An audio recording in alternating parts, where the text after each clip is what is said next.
the surprising casting decisions behind Little Shop of Horrors. When we think about the cult classic Little Shop of Horrors, we often envision the vibrant characters, the catchy tunes, and that unmistakable blend of horror and humor.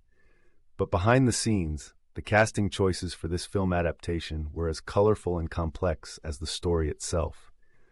Originally conceived as a low-budget musical in the early 1980s, Little Shop of Horrors found its way to the big screen in 1986, but the journey to casting the right actors was anything but straightforward. Initially, the role of Seymour Krelborn, the meek and lovable protagonist, was a hot topic of discussion. The creators had their eyes on several actors, but one name that frequently surfaced was that of the talented and versatile actor Rick Moranis. Moranis, known for his work in comedies like Ghostbusters and Spaceballs, ultimately became the face of Seymour, bringing an endearing quality to the character that resonated with audiences.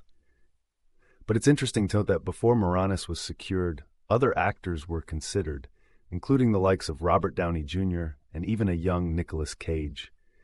Can you imagine a world where Cage, with his intense and unpredictable energy, stepped into the role of the timid florist?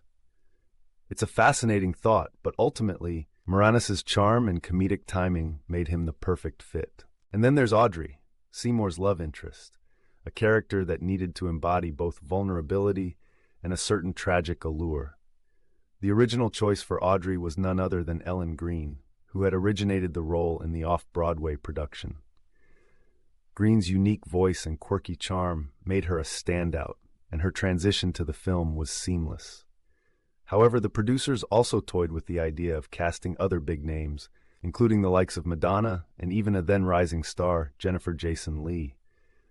Imagine the impact Madonna's star power could have had on the film, but perhaps Greene's soulful rendition of Somewhere That's Green would have been lost in the shuffle of celebrity. Now, let's talk about the infamous plant, Audrey II. This character was not just a puppet, but a pivotal force in the narrative, demanding a voice that could encapsulate both menace and charisma. Initially, the role was envisioned for a variety of performers, including the legendary voice of James Earl Jones. Can you picture the deep, resonant tones of Jones echoing through the theater as he delivered the plant's lines? It would have added an entirely different layer of gravitas to the character. But ultimately, the role went to Levi Stubbs, the lead singer of the Four Tops, whose soulful and powerful voice gave Audrey II a personality that was both charming and terrifying. Stubbs's performance was so memorable that it's hard to imagine anyone else filling those shoes. As for the supporting characters, the casting process was equally intriguing. The role of Mushnick, Seymour's boss, was initially offered to a few notable actors, including the beloved comedian Jerry Stiller. However, it was Vincent Gardenia who ultimately brought the character to life, providing a perfect blend of gruffness and humor. The film also featured a standout performance by Steve Martin as the sadistic dentist Orin Scrivello, a role that Martin embraced with his trademark comedic flair. Interestingly, the filmmakers had also considered other actors, such as Bill Murray, who would have undoubtedly brought his own unique style to the character. In retrospect, the casting choices for Little Shop of Horrors shaped the film into the beloved classic it is today. Each actor brought their own unique essence to their roles, creating a tapestry of performances that resonated with audiences.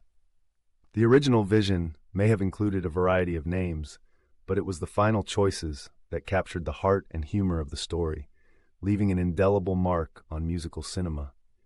The film became a celebration of talent, creativity, and the unexpected twists that come with bringing a story to life.